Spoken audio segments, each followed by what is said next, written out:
Good morning. Sometimes getting out of bed in the morning is a lot to deal with all at once. Good morning, Singapore, and welcome to the biggest and best breakfast show in the world. We are The Big Show, and our guest for today is, of course, the award-winning psychologist from the therapy room, Dr. Geraldine Tan. Good morning, Jerry. Good morning. Good morning, Dr. Jerry. We would much prefer her being in the studio, but then she's over there. Always. Always, What do you Dr. mean Jerry. always? No, we always want you here. Okay. We always want you here. Sometimes I've been coming in the last couple of times. True, so wonder true. you're not sick of me. No, never. We love you in the flesh. I know.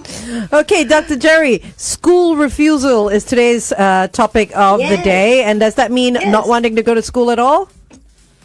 Yeah, so not wanting to go to school, but it's very interesting. So the topic came about because I had teachers asking me, parents asking me, please do this topic. So I thought it was very interesting. Maybe it's because it is school holiday is just over, so maybe they're struggling a little bit, adjusting to get back to school. Yeah, but it is not a clinical diagnosis. So I need to put it out there. School refusal is not a clinical diagnosis. You can't say my child has school refusal or I'm suffering from school refusal. I can't go anywhere. But it's a mental wellness. No, what do you? I don't even know the term anymore. I mean, what?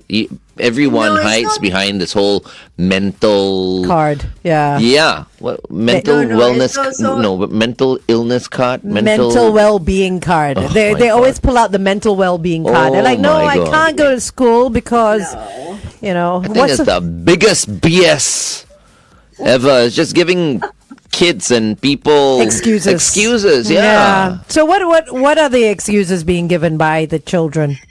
Okay, it's not excuses, so that's Oh. why we need to talk about it, because school refusal is actually different. Although it's called school refusal, I think years down the road we're going to change the name, but it's different from truancy. So a lot of people think that is truancy, or there's that defiance, delinquent activity, but it is not. It is school refusal, and that's why we're talking about it. And it does impact academic, their academics as well as their social relationship, which they actually don't want to have it impact, right? So, it can be caused by clinical conditions. Later on, we can talk about it, but it is not a clinical issue. Right. It becomes clinical when, I remember when I was in secondary school, I think I was in Sec 3 or Sec 4 or whatever, at that age, you get acne and stuff like that.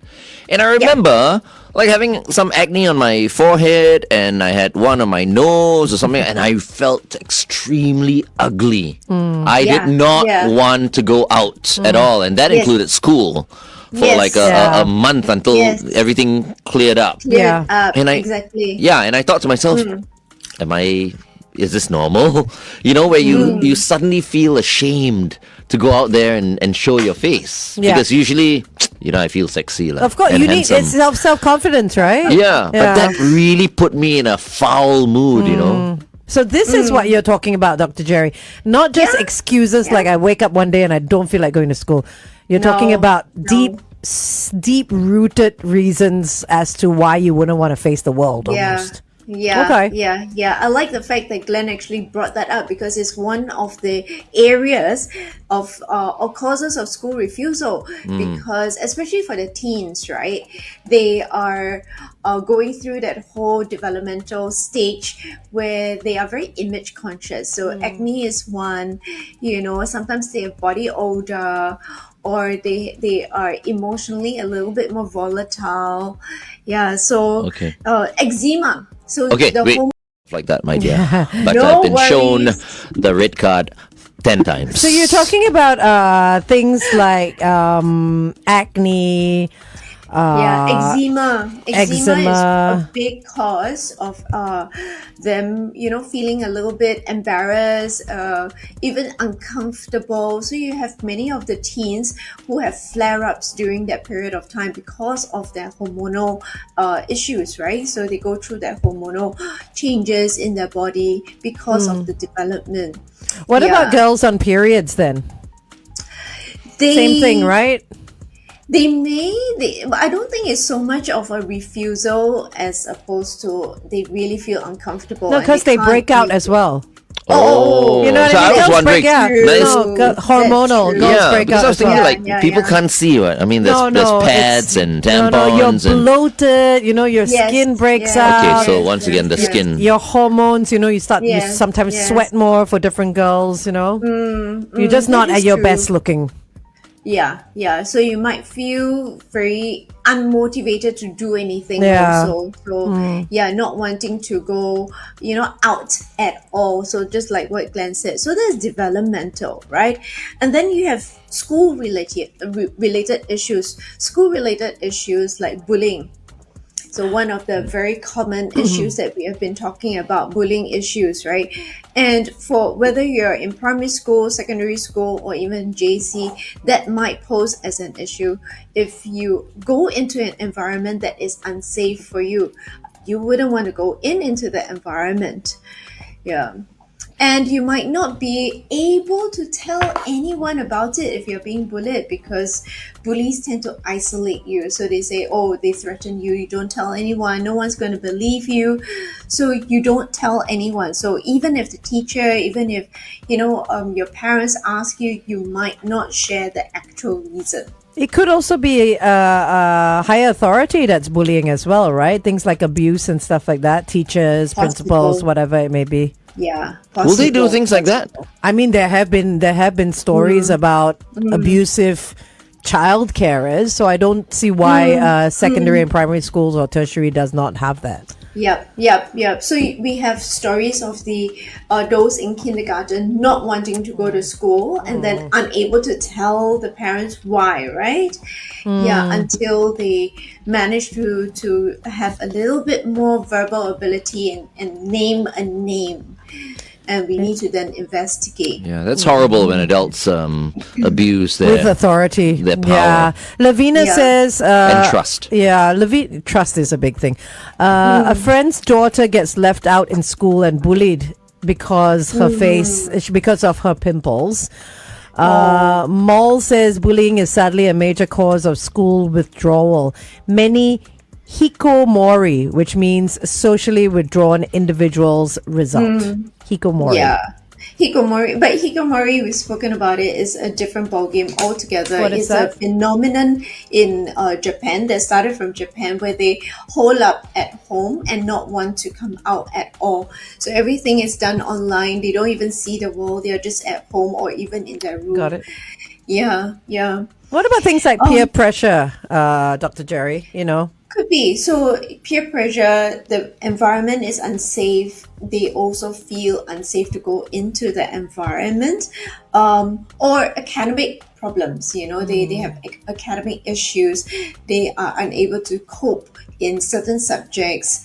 It doesn't make sense for certain subjects. So they don't go to work. They don't go to school because they haven't done their homework or they cannot do the test or examination and they maybe don't want to face that, So what can we do then? So besides school, there are other areas also. So there's the home related ones. So where we find out in session. So there's the whole professional front, right? Where you bring it to us and we find out more. So home related could be parents undergoing divorce or there is a very chaotic situation at home.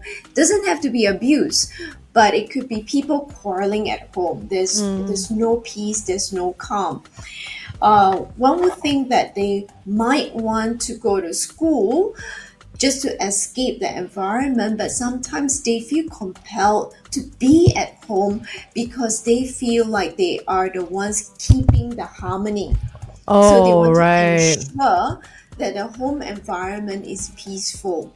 And Welcome back to The Big Show and The Big Show TV. Our guest for today is Dr. Geraldine Tan from the Therapy Room. And once again, at this point in time, we'd like to wish the Straits Times a very happy 180th birthday.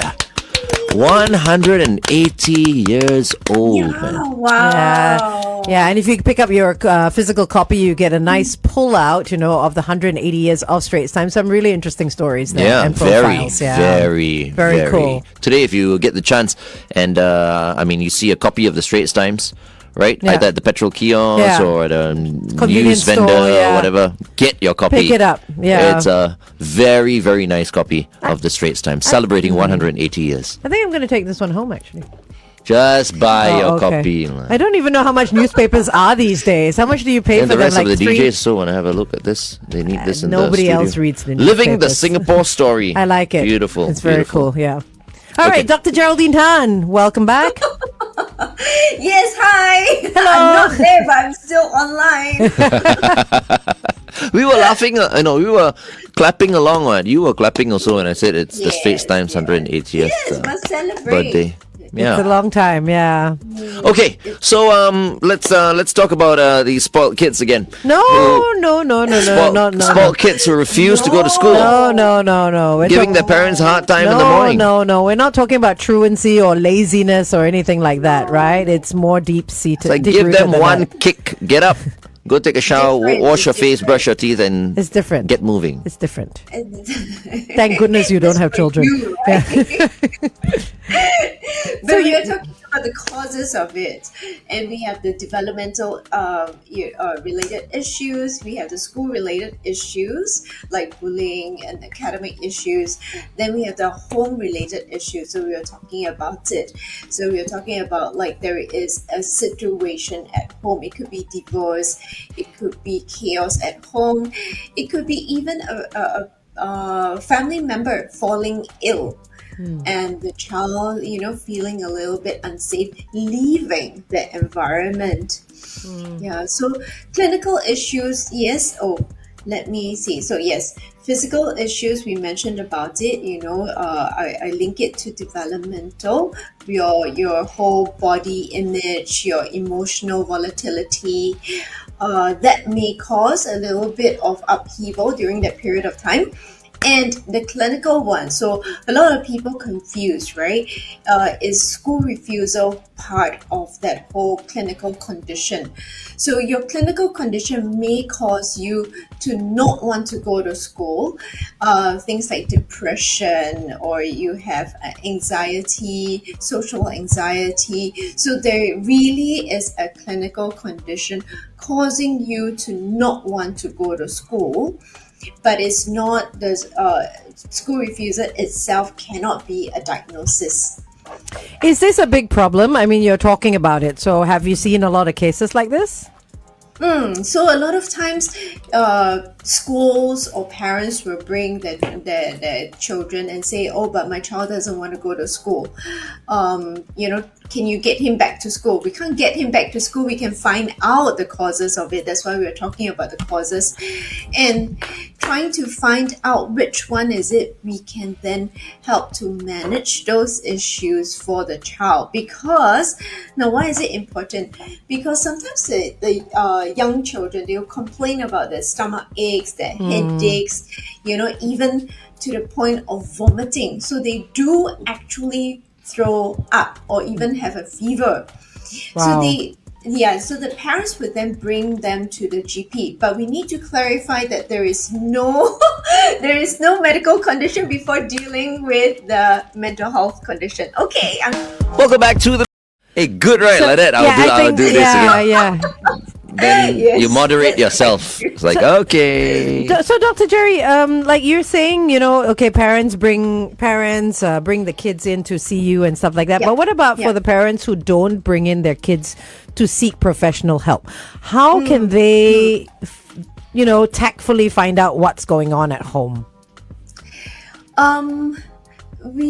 So if we look at what is out there for the students, so the schools are a little bit more attuned to the students' needs these days, and they have more resources for the students. So typically the form teacher will be equipped to chat with the student, or the school counselor. So one of the school personnel would then check in with the student or check in with the parent. So the parent is already alerted that there is an issue. Okay. But if the parent goes, oh, I can't do anything about it, or my child is not listening to me, then the school will have to step in, or they will recommend, please bring your child to see someone, so that we can deal with the issue properly. So Jerry, if your Jerry. child is- yeah. Do schools have like counselors or psychologists, or are they just counselors? Every school has a counselor, is it? So some of the schools, they do have counselors. Well, every school has at least a counselor or two. Some of the more the chaotic neighborhood, maybe that's the wrong way to put it. Where's the chaotic neighborhood? I don't know. Some of the neighborhoods with more maybe certain profiles of families or children, they do have a caseworker. That means somebody that is trained in social work that can work with the students. Not just students. I'm thinking parents as well. If a parent, let's say, senses an issue, perhaps maybe they can call the counselor in their kid's school just to ask them for advice, or to ask them what they think. So at least there's someone that they can turn to.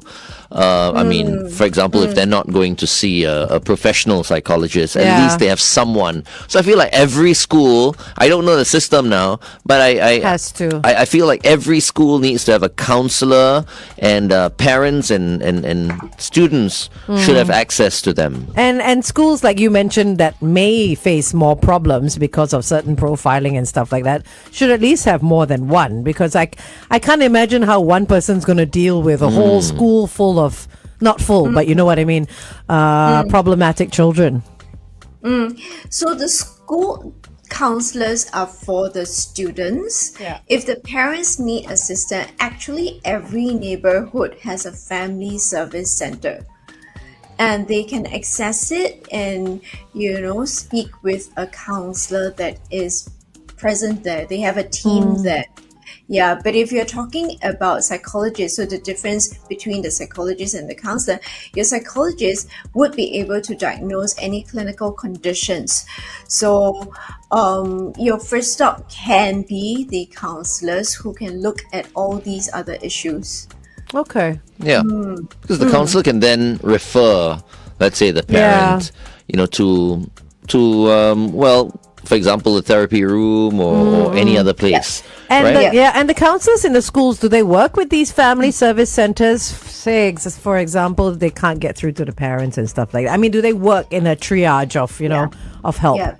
Yep. So the schools, if they need more manpower assistance, they can reach out to REACH, reach. Oh, right, reach. Yeah. So that they have a team that may be able to assist the school and the students and parents. So those would be more accessible to the parents. Okay. So Jerry, if someone comes up to you with an issue, you can immediately diagnose the person, whether it's it's clinical or whether it's something else. So typically, the psychologist will be able to diagnose if there is a clinical issue.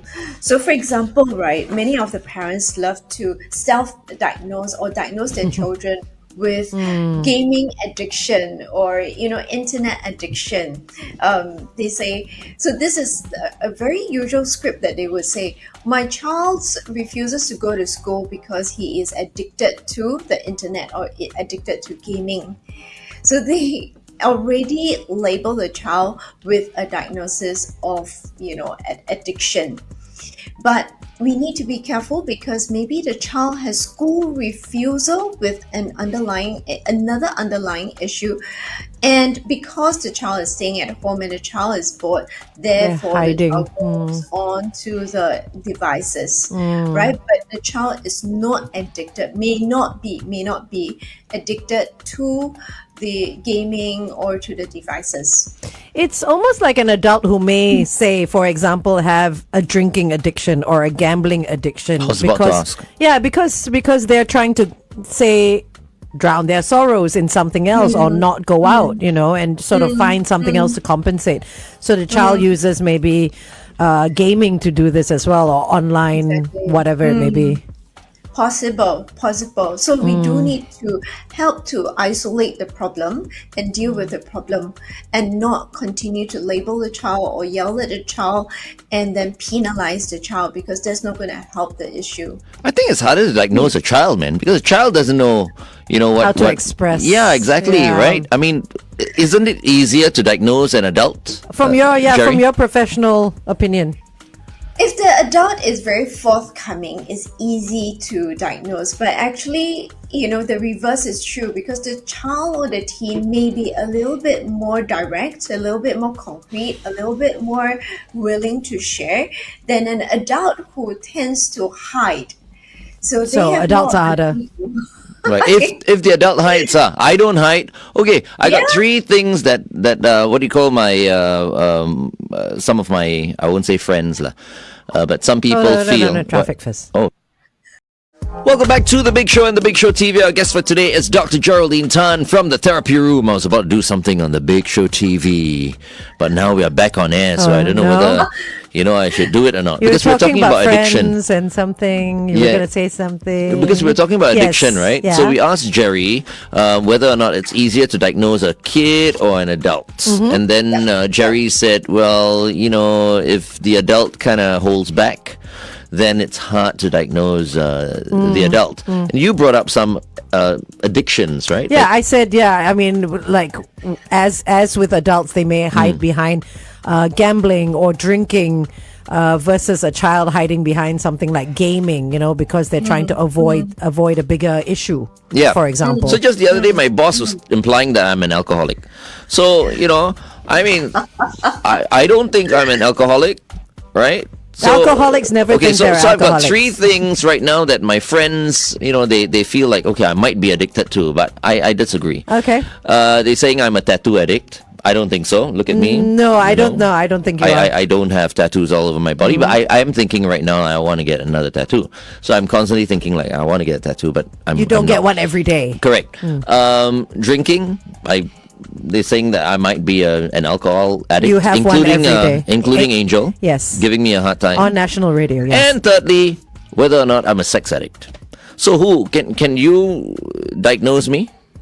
No, right now? I will not diagnose you. On air on Kiss 92. Every time he does this entrapment, right? Entrapment. No you're the- entrapment. I mean, I say. Angels. What do you call? 1 and 3. Curious, 1 and 3. I say number 2, highly likely. As in alcohol. Yeah, I mean, we know that you speak Why? very freely about it, but Why?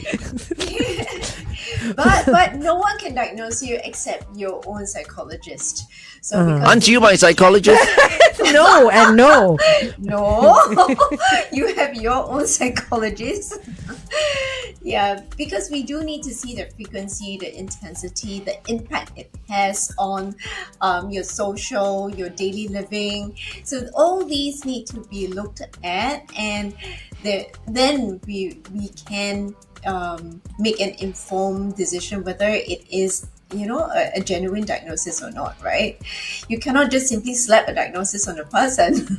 I always tell everyone I'm the king when it comes to these sort of things. I do what I want to do when I feel like I need to do it. But then after I'm over whatever, You're completely that's bugging done with me, it. then I'm fine. But I know what I need to do to survive. You know what I mean? But I hear you. It's just, maybe She people cannot around diagnose you. People around you do Yeah. not trust how you manage certain situations. And Gin you're and worried soda. I mean, about- come on. You know, That's no, it's not even alcohol. It's water. What are you talking about? for a period of time, I can tell you, alcohol saved my life, Okay. but not in an addictive Yeah, way. yeah. Okay. Don't look at me with judging. Yeah, because I'm not. you're judging. I'm not You're saying. judging. I'm not judging.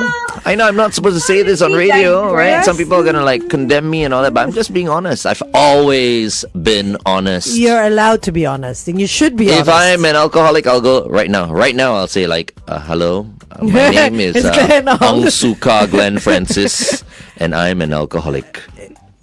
Okay. No, but that was I'm not. An alcoholic. You know that the first thing is denial, right? When it comes Stop to any sort of it. addiction. Stop it. Oh, Ah, dear. okay. We are You know- not talking about addiction. We're talking about Yeah, that's school true. refusal. What happened there? It's always about Got tired of talking about children. Then we moved on to the adults, then we moved on to drinking.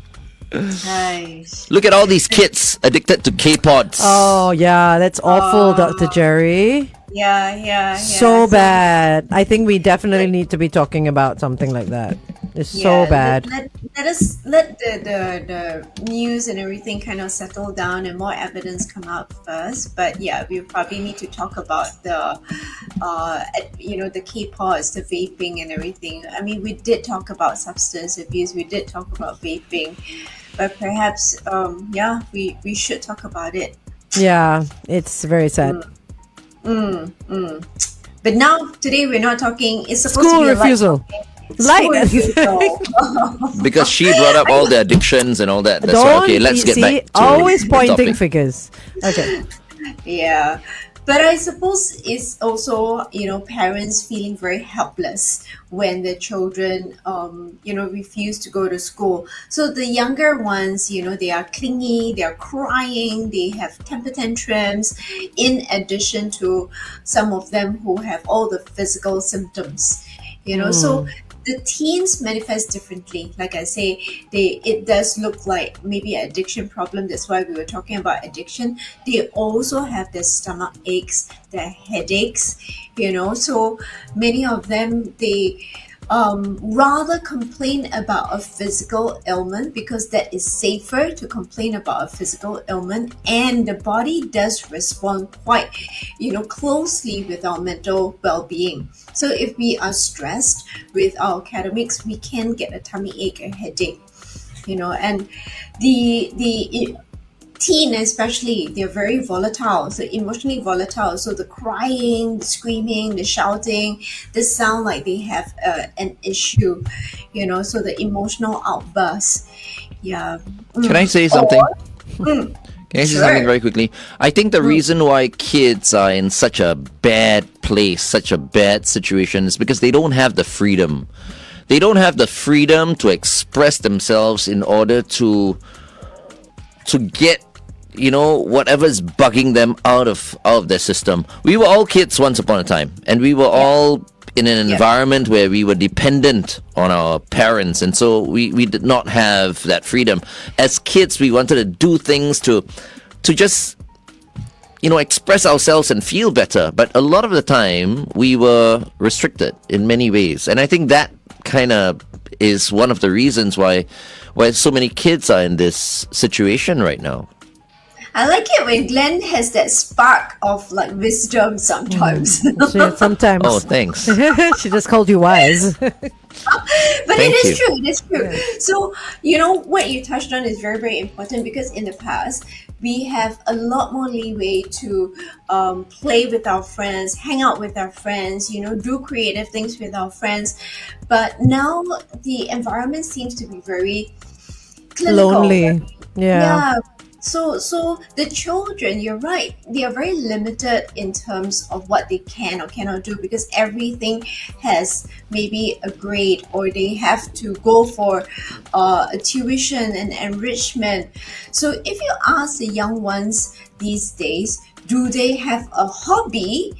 Many of them, I hear that they don't have a hobby, but they have plenty of enrichment classes to go to. Oh, their hobbies are scrolling online, playing games. You know, what I mean, everything is internet based. Because that's all they have, right? Yeah. You know what I mean? Yeah. That's all they have. I mean, I feel like loneliness has a lot to do with it as well, solitude as well, socializing. Because if you go on the train, right, all you have to do is look around. Everyone is plugged in and on their phones. No one is talking. Yes. See that, like, nobody is talking. They're all in their own zone. So if you go to school bus as well, maybe, you know, they've all got their headphones on. They're not chatting like we used to, singing songs and whatnot. So the social environment is very different. Very different. They're not engaging with one another. No. So, you know, you're talking about like just being with friends and downloading with friends, you know, complaining about certain things, even just just ranting about a teacher that was mean to you know, or having your friends to like rally with you against not a bully, but somebody that is a little bit meaner. You know, you have someone to go to, someone to speak with, and activities to help you to express. You know, so I love it when I see students being able to go out to the fields, just play soccer, play volleyball, play basketball. It's a very nice way of decompressing your emotions. But I do hear that some schools are still a little bit worried about, you know, students going into the field playing soccer. Sometimes they get a little bit rowdy. So from the COVID period, if we recall, and the students were rotated during recess time, they were not allowed on fields, you know, they were limited in terms of physical activity. Some schools continue to have that, which is very sad, because then the students don't get to play, or they don't get to just be with their friends and just kick a ball and just be free and be themselves. Children. Yeah. I mean, I feel like this attachment to devices and stuff like that is a very Singapore thing. Because when I travel, right, you don't see people in KL, people in Jakarta, people in Bangkok walking the streets with their phones. In Singapore, everyone's doing it. You know, you go to Australia and all that, people are chatting or reading a book on the trains and stuff. It's a very, very localized thing. So I really feel like we need to start, like, I don't know, chucking the phones away for a day and just, you know, just reconnecting with everybody in that sense of a word. Yeah, so everything is on the internet, and our data speed is very fast. Yeah. If you realize that Singapore is really one of the fastest. You know, when we go overseas and the internet is a little bit slow to load. Is that why we're talking to people? Because it's like everyone's waiting for stuff, so they have to talk to people anyway. It could be one of the reasons, but yeah, you know, we are so reliant on our devices. But it's not only the devices that causes school refusal, I must say that. If parents need, you know, assistance, they can go to IMH website or MOE website and they can search up school refusal, and they have a lot of resources that are out there for parents to utilize. So we mentioned about Reach.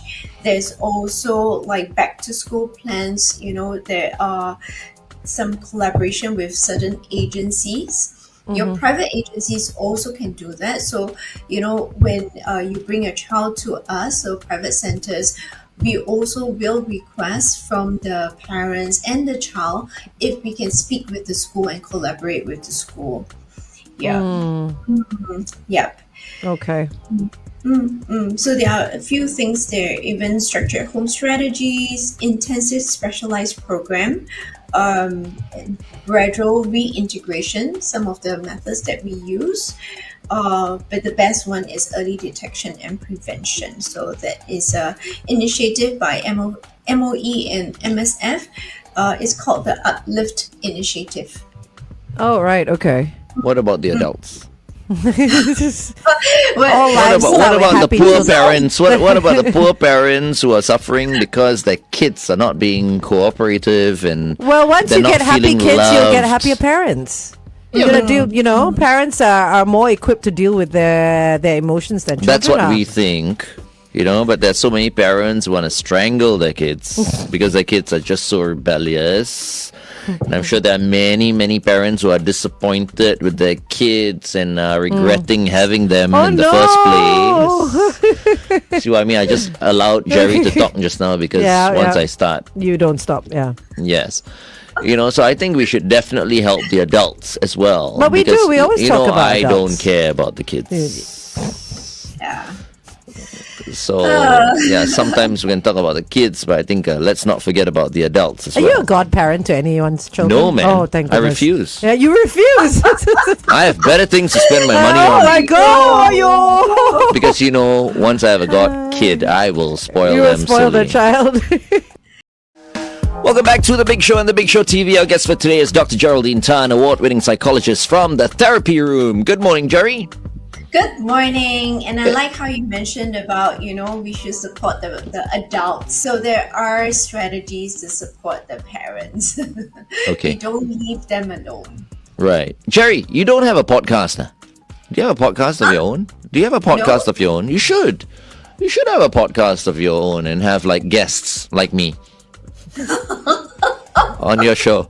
Glenn will be guest number 1 and I'm in my get me as a guest phase right now. Oh, right, Just to okay. let you guys know, I've been asked on 1, 2, 3, 4, I think about four shows, 4 podcasts. Have you gone on any of them? No, but I'm going to. Oh, okay. When is this? I'll let you guys know. Okay, all right. But yeah, an aesthetic doctor wants me to be on his podcast, and then of course, Kishan wants me to be on his podcast / talk show. I've got another. What industry is that?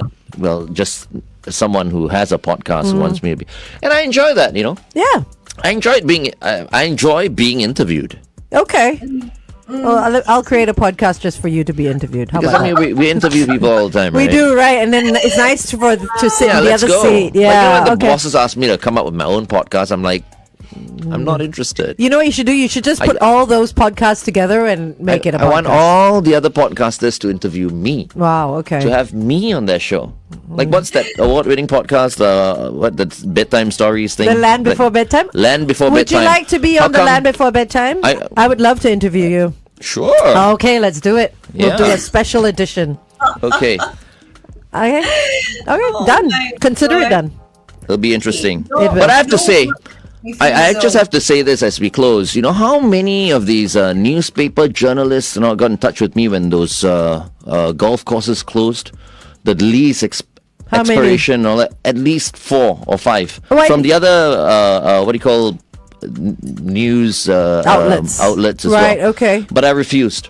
Okay. I said, I'm going to say something really, really awful and regret it. So I decline. I keep my mouth shut. Business Times called me as well. I said, I decline. right. Because, I cannot, there's no filter. Basically, whatsoever. you are upset though with the closure of No, the no, golf of course course. not.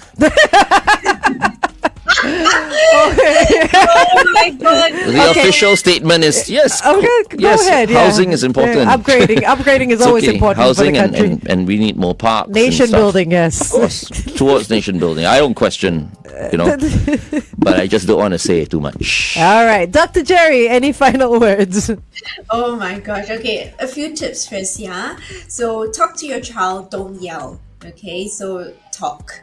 Reason. Find out the reason or reason with your child and ensure that they continue to learn at home. So this is very crucial because every time they think that they escape school, they don't need to do anything at home. That's not true. They still need to study at home or do the work at home. And then seek help. For the parents, please seek help from the school, their friends, as well as the professionals, because maybe there's an underlying issue. We need to find out what the underlying issue is, and then ease the children back to school. We cannot just throw the child back. When they are already out of school for a period of time, we need to ease them back because the period of time that they are not in may have already caused them secondary emotional issues. So those are the 5 areas that we want our parents to try and see if they can do it. And the code. What is your quote for today? The quote for today is by a poet, Edgar Guest, and he says, "Love has the patience to endure the fault it sees but cannot cure." Oh, don't talk to me about love. Sorry about that, Dr. Jerry. There is no such thing. That was such a beautiful quote. We look forward to next week as well. Oh my gosh. Bye, our darling Jerry. Bye! We'll see you next week. See ya. Up next, Ive. This is Off the Record on Kiss 92.